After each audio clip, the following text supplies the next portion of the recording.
Welcome to USA Global TV and Radio, where our mission is to provide education, entertainment, hope, and inspiration. USA Global TV and Radio connects you with experts and audiences all around the world every single day to help you succeed in business and to live a richer life. Visit us at usaglobaltv.com to learn about career and life-changing training and mentoring programs like the Listening Mentor. Subscribe to our newsletter to stay informed about our special programs and offers. Discover how you can become a guest on one of our shows or a host or producer of a USA Global TV and Radio show of your very own.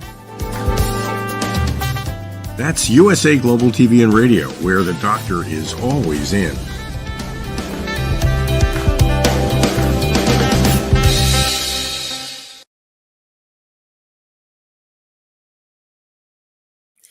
Hello and welcome to USA Global TV and Radio. My name is Caroline Heward and I'm known as the Harley Street Stress Expert. I'm also USA Global TV resident therapist and I am a TV presenter on the channel. Our show today is Talking Heads and I'm an expert presenter in today's topic, which is part of the Mind and Body Connection series. Our topic today is Beyond Stigma, Understanding Men's Mental Health Challenges. And I'm very pleased to be able to bring this topic to you today. Today of all days, it is recognised as International Men's Mental Health Challenge Day. And today I went to a conference specifically about looking at this topic, celebrating men's mental health challenges and Men's Mental Health Day. And the things that I'm going to talk about in this show today, I was really pleased, surprised, and I had absolute confirmation from the presenters and the people that spoke about their experiences that I'm very much on target with what the challenges are. So let's begin. It's International Men's Day today, and the current state of mental health, the statistics in depression and anxiety in men.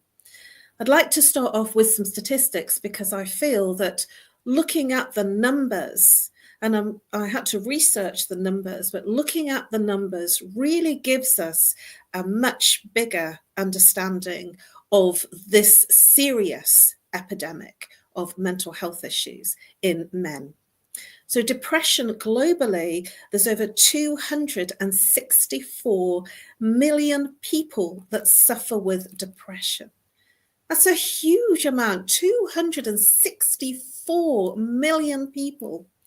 And the large majority, a significant majority, is men that make up that proportion, which then again, I was quite stunned at that figure.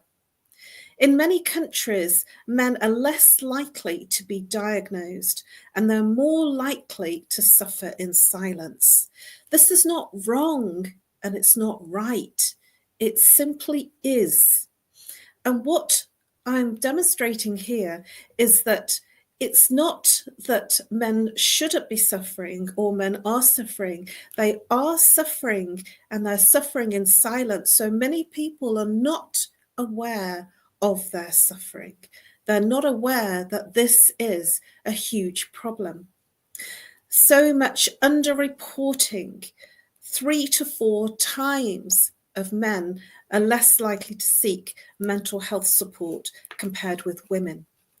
These numbers and these stats are staggering, but I felt that I wanted to set a real practical scene for this conversation tonight. Anxiety disorders. Anxiety affects 275 million people worldwide. The men experiencing anxiety experience anxiety much more differently to women. Their behaviours are different. They'll probably be more irritable and they may have or display avoidance behaviours. So this is where the man's cave comes in. They go off into their man's cave, or they go off and they go in silence and not speak about what the problems are. There is in men a huge social anxiety about showing up that they do have anxiety. So in social situations, they will feel more reserved and less likely to speak about their problem, and they'll have a higher risk of social anxieties being in fun socializing spaces. But work-related stress is very much more common in men, and again, very much not really spoken about. So the suicide rates in men globally, men account for 75% of all suicides worldwide. 75%. It's absolutely staggering. And it makes me really humble to read and to understand these figures. These figures are reported according to the WHO, the World Health Organization. And that's 3 to 4 times higher in men than in women, depending obviously on the region.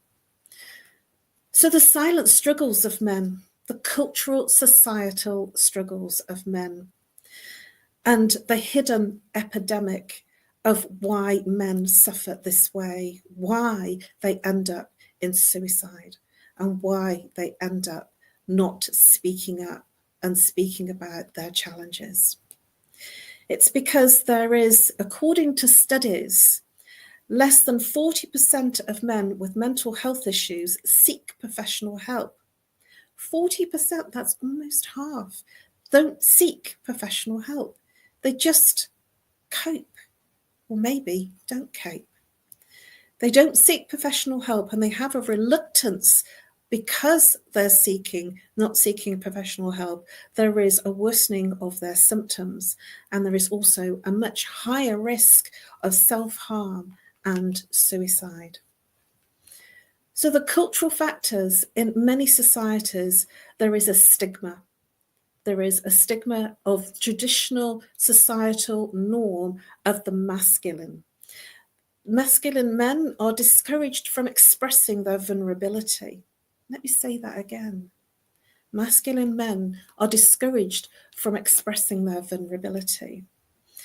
When I worked in corporate, I mainly hung out with people like barristers, solicitors, lawyers, accountants, and people of the professional type services, because they were the ones that were very into the corporate hospitality and organising events. And I spoke to a number of people today that were from the financial field. And in that space, when I said I was a stress expert, I was received with, oh, wow, you'll be busy, I could do with you. And that's because in those kinds of professions, there is very much a expression of being in control, being calm, being unemotional, being in a space where you have everything under control and in order. And these types of professions, especially if anybody is in a profession where they're highly mentally alert, and I'll say that again, when they're highly mentally alert. So probably not people like plumbers, builders, but definitely people that are doing numbers or very much analysing things. So insurance, stockbrokers, people that have a highly analytical mental agility of work. So logistics, for instance. And these types of professions especially tend to attract men. And in so doing, the men have to perform in terms of being able to produce the work from a highly mentally alert capacity. They go home, and what happens is that they take that highly alert mental agility and they don't switch out of that. They continue to stay in that. And because they're highly alert mentally, they don't experience the emotions. So if something happens, and in life things happen, we don't get through life without bereavements, without sickness, without relationship difficulties, without promotions, demotions, without financial difficulties, without stuff. Life is filled with challenges, and it's how we handle those challenges. And my invitation, and it is only that, it's an invitation, is that when there is a challenge, it is much, much better and much healthier for you to express the emotion that you feel, because it doesn't last for long. And when you express the emotion and allow the emotions to come up, it allows you to move through the challenge in a much easier way. And moving through that challenge moves you into a space of transformation. But when you're suppressing it and pushing it down and not addressing it from an emotional place, this is the key, from an emotional space of being. When it's only handled physically, logically, practically, there is a problem, because the emotions get suppressed, then there is more mental alertness.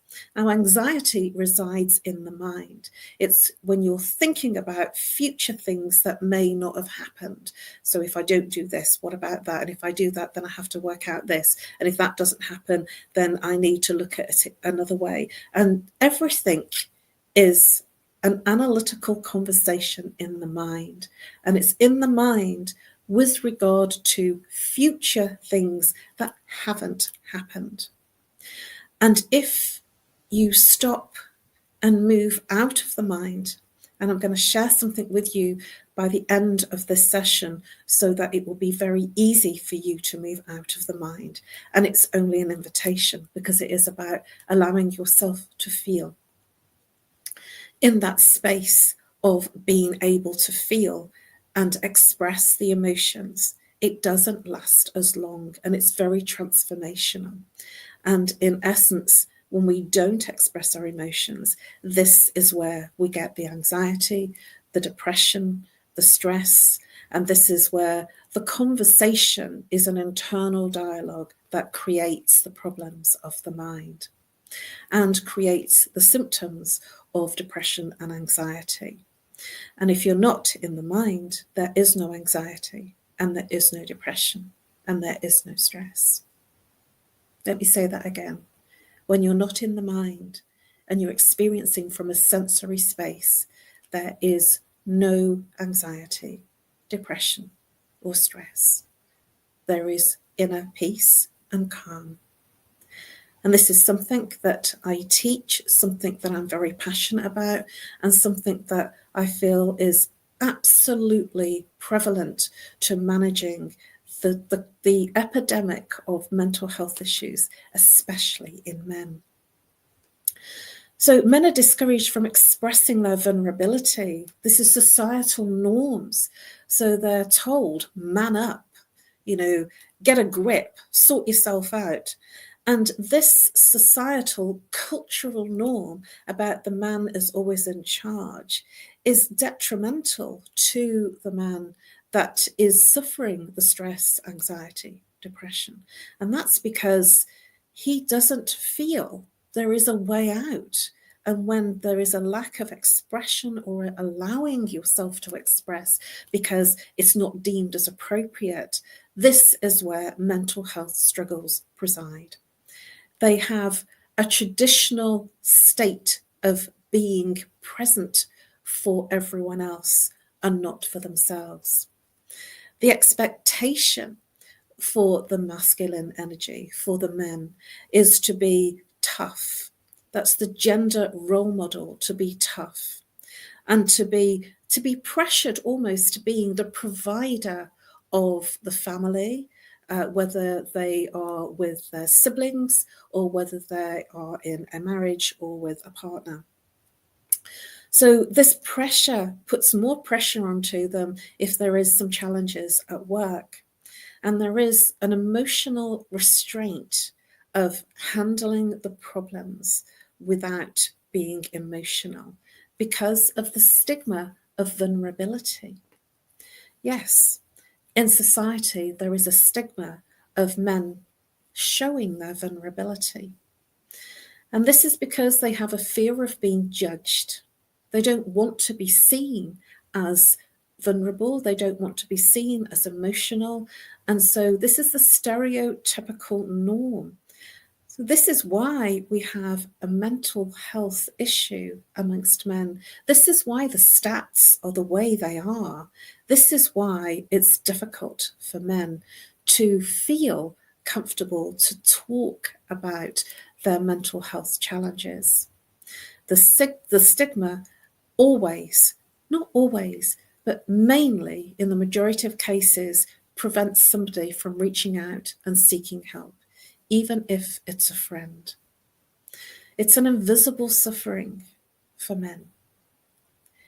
It goes unnoticed in many men because they're so busy in being busy, providing and doing all the things that the man should do, that generally it gets unnoticed. And this is why men are more affected by mental health challenges. There are differences in how men and women process emotions. The socialization of how men process emotions is that they don't talk about it, and women do generally. And this is something that I feel from a society that we have to allow an acceptance of men being able to talk about it. And that's because we don't see it as a norm and we don't think that it's right. Women generally talk about things that are not working, and this is where things change for them. Have you ever heard the expression, a problem shared is a problem halved? And today in the conference, I heard things like, when you talk about your problems, it's about getting it off your chest. And I thought that was a really interesting analogy, a wonderful metaphor, getting it off your chest. Sometimes we suffer and we don't say what we feel, we don't say what's wrong, and it starts to lay a heavy weight on the chest. And this is where grief resides. Grief is actually the saboteur of the heart chakra. And so when somebody expresses themselves and that expression that they feel, getting it off their chest means that the heart feels liberated, feels freer, and can breathe again. And this is where the lungs are situated in terms of the breath of life. This is where everything resides in terms of the emotional heart. And if we are suppressing and not expressing how we truly feel, the heart gets shut down. Now, you will be able to see when somebody has a shut down heart chakra, because we will say almost what we see, and the expression of that person looks like they've got the weight of the world on their shoulders. And it's not that they said anything to us, it's the way that we feel them. Because many times people think it's only about the words that we say. It's also about the gestures. And more importantly, it's also about sometimes the non-words that we say, the looks, the way that somebody doesn't respond and doesn't cope. And maybe they sigh. Have you heard anyone sighing a lot? When somebody's sighing a lot, this is unexpressed grief, unexpressed loss. And when somebody is struggling in their lives and is struggling with mental health issues, especially men, and they're not expressing their emotions and their feelings about what's going on for them, you might hear them sigh. Well, that's better. And it will come out as a, and then they will begin speaking. And it's almost like the sigh clears the words. Do you know anyone that's sighing? This is a cry for help. This is somebody that is suffering, that is not expressing how they're feeling. There is challenges in terms of connecting emotionally with family, with friends, and also with colleagues. It's okay when it's a formal dinner where there is no real social interaction and it's all business, because then you can be highly mentally alert and get away with it. But when it is a social occasion, it needs or requires you to be more socially interacting. And if you're not feeling it and feeling uncomfortable about socially interacting, this will show up. And sometimes this will show up where the person is looking detached. And it might show them being on their phone, checking messages when they're in a social environment, when they're not talking to others, but watching. Do you know, or do you watch rather than join in? Do you watch from a distance? Do you view? Do you see yourself as a viewer or a voyeur and not engage? This can come out very much in social activities, social occasions like weddings, parties, where the person that's going around with the camera taking the pictures, they're looking to be involved, but not involved. So they're taking pictures of what they view without feeling part of it all. I once had a conversation with one of my cousins who was very emphatic about taking pictures. And I remember saying, I'm not very good at taking pictures, and I have to really push myself and make an effort to think about it and to do it, because I'm usually too engaged in the event, in the experience, to consider or think about the pictures. And so I don't have a wide variety of pictures unless people take them. And then I force myself to take them when I think about it, because I have a promoter that tells me, if you don't take pictures, you're not showing yourself. It's social proof. You have to show you're not just talking about what you do, but you're actually doing what you do. And in today's world, it's all about social proof. I'm still working on that, and I'm not very good at it. And at the same time, this is one of the things that we can be in terms of being the man. We can be behind the camera, taking the pictures and not engaging. This is an excellent way of looking like you're engaged, but really not engaged. And when the person is taking the pictures, they're going around talking to everybody, but they're not talking. They're taking pictures. And because they're taking pictures, they look like they're part of it all and they're enjoying themselves, but really they're not. This is a strategy to be looking like they're involved, be looking like they're okay, and really they're not okay. So if you ever see a male photographer that's struggling, that's sighing, that's taking pictures but not really engaging, have a conversation with them. And something that came up in the conference today, and something that I truly endorse, is asking the words, are you okay? Coming from England and being very British, it's something that we say. It's a very British thing. Are you okay? And the phrase that comes back is, yeah, I'm okay, or I'm fine. And so this is like a normal response. It's not a thought about response. It's not really a real response. It's a quick response. It's to kind of, it's almost like saying hello and goodbye, or finishing off a letter saying yours faithfully, yours sincerely, or dear, the name. So this is the immediate, what I would call the knee-jerk reaction. Ask again, are you okay? Then you might go, yeah, I'm all right. Ask again, 3 times, are you okay? And you might find that you'll get a more truthful answer. Well, you know, this is going on and that's going on, and I'm not feeling very good about this. And it's because normally people are not expecting to hear that it's not okay.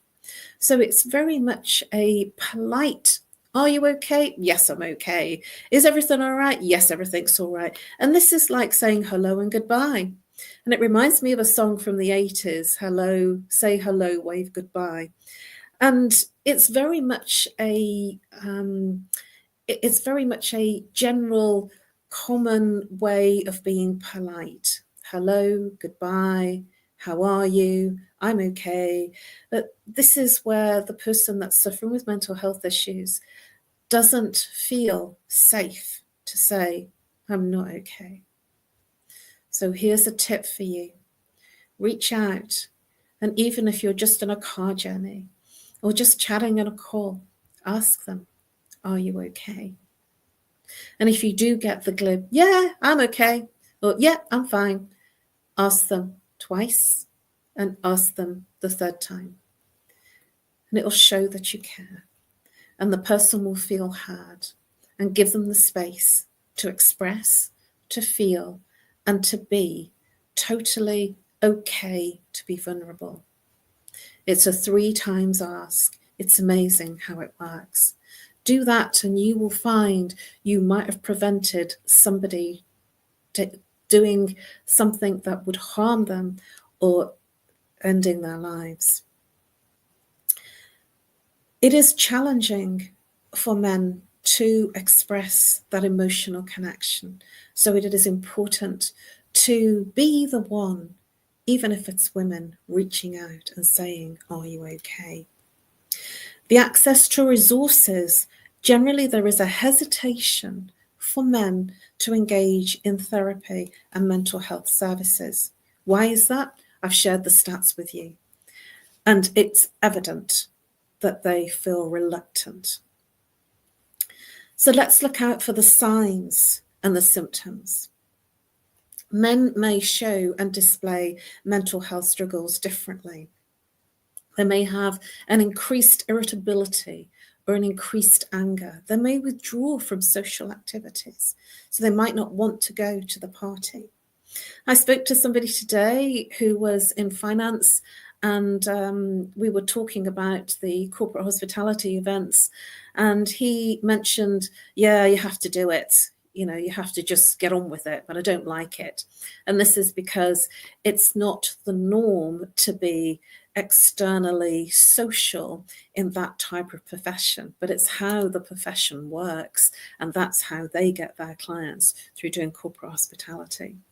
And so it's an introvert trying to be extrovert and doing it the way that is society expects you to do it, and finding it difficult. And this can create a challenge that is unspoken about and create a vulnerability that will create an avoidance.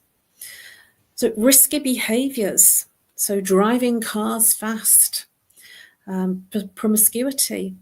Also, if they feel the need to numb how they're experiencing life, to numb the experience of the mental health issues that they're experiencing, the depression, the anxiety.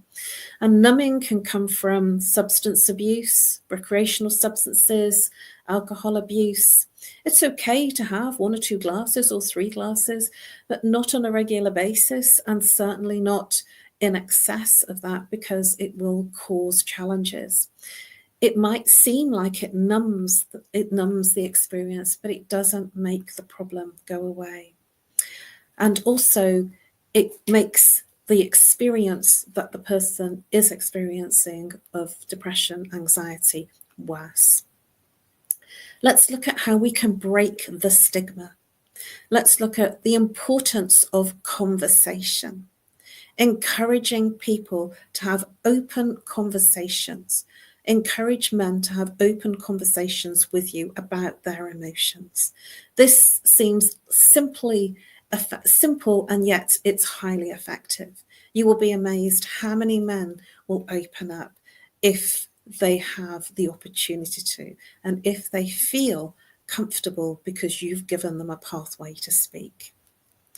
There's a role in workplaces, and certainly today at the conference, there was very much conversation from various companies that had mental health issue workplace programs for men in particular.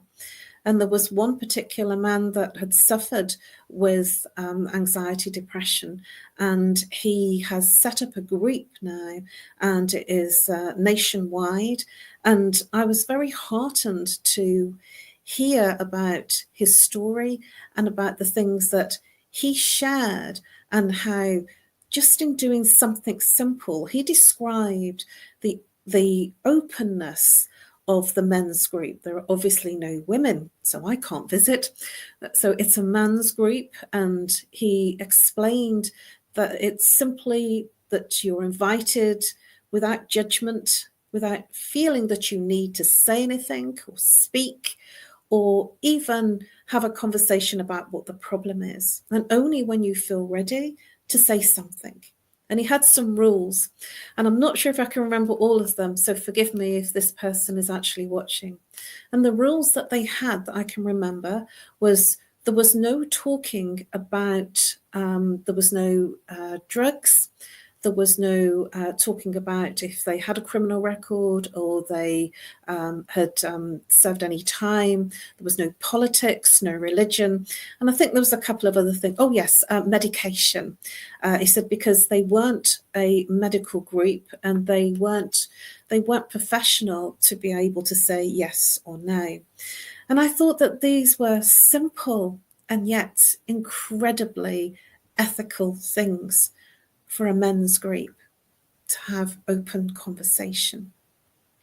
And he described it as a circle of chairs where the men just sit and describe, or they talk about what's not working for them. And I just felt that, yes, I really feel that this seems so simple and yet highly effective. So who do you know that probably would find benefit of going to such a group? Who would you know that might benefit by expressing how they're feeling, giving them an open door, opening the door to allow them to express how they're truly feeling and thinking? It can start in the family, where the families notice, especially if there's withdrawal. And it also can start in the communities for support. But in the workplace, this is where I am seeing a lot of conversation. And the help begins with having an open conversation to make sure that it doesn't feel wrong. It's not wrong. It simply is. It's not right. It's not wrong. It simply is. I have a term of as-ising it. It is a problem, and we have to address the mental health challenges for men. We have too high a suicidal risk for men, and I was absolutely stunned by the figures that I read. So here's some positive role models, some positive figures, public figures that are speaking about mental health issues in men. And one of the people that I am very humbled to talk about is Stephen Fry. And even when I think about him, I'm humbled and emotional because his story was the first time that, and it was in 2016 when he talked about bipolar. And it wasn't even considered as a mental health issue. And I remember watching his documentary, and I felt extremely emotional about what he shared, how his life was, and how difficult his life was as a public figure suffering with bipolar. And even just bringing it up and saying it now, I'm surprised at how emotional I remember how I felt in watching that particular documentary. And if you want to look it up, it was a BBC documentary, and it was called The Secret Life of a Manic Depressive. Prince Harry has brought up mental health campaigning, and he's doing a lot of work following on from the work of his mother about mental health challenges in men particularly. Small steps is what we need to take, addressing the struggles and the challenges safely. Support and solutions, therapy and counselling, and addressing the common fears about seeking help. Let's make today a conversational day that it's okay to not be okay if you're a man, and it's okay to talk about being not okay if you're a man. For the women in your lives, feel comfortable to talk about what's not okay, because I shared today, we are all human beings. If you cut us, we all bleed. We all have bones. We have a skeletal. We all have a heart. And we all have the organs in our body. We all have eyes to see. And we all have 2 ears to hear. And we have a mouth to speak. And I say here now, it is important to feel safe, that you can express when things are difficult. Because you're a human being, you're not a human doing. And I reach out and say to all of you, please feel comfortable in expressing when things are not okay. Reach out and build support systems around you, peer groups, mentorship, and get the family involved. And promoting mental health fitness by mindfulness practices, exercises, and journaling. Journaling is absolutely an amazing thing to do. I was very reluctant to do journaling when I first started doing my therapy training, but journaling became so easy because when I had written it all down, it seemed to feel different. It almost felt lighter. It was like, that's done. That's out there. Now I can get on. It's like emptying the mind onto paper and closing the book. And I highly recommend, if you've not got into journaling, to journal. Put your thoughts down. They can be private. Nobody has to see your thoughts. I've looked at some of my journals from way back when I was training, when I first began in 2000, 2001. And I'm surprised at some of the things that I journaled. And my journals were checked because they were concerned about the training that we were doing and the things that it was bringing up. And they wanted us to be safe. It's safe for you to talk. Let's create an environment where it's safe for men to talk about their mental health challenges, their anxieties, their depression. It's way okay to talk. If it's okay for women to talk, it's okay for men to talk. Reach out. Thank you for your attention and your interest. Please subscribe to USA Global TV and Radio. You can find all of our Talking Heads episodes under the playlist Talking Heads. And if you look at my name, Caroline Heward, you'll find all of my Talking Heads episodes under the various years. Please do reach out. And I say this genuinely. Though I have many male clients, please do reach out if I may be of service to you. You can reach me on No More Stress at live.co.uk or call on +44 if you're international. If you're local, 07523 120 189. And I look forward to helping you break through the challenges that you are experiencing.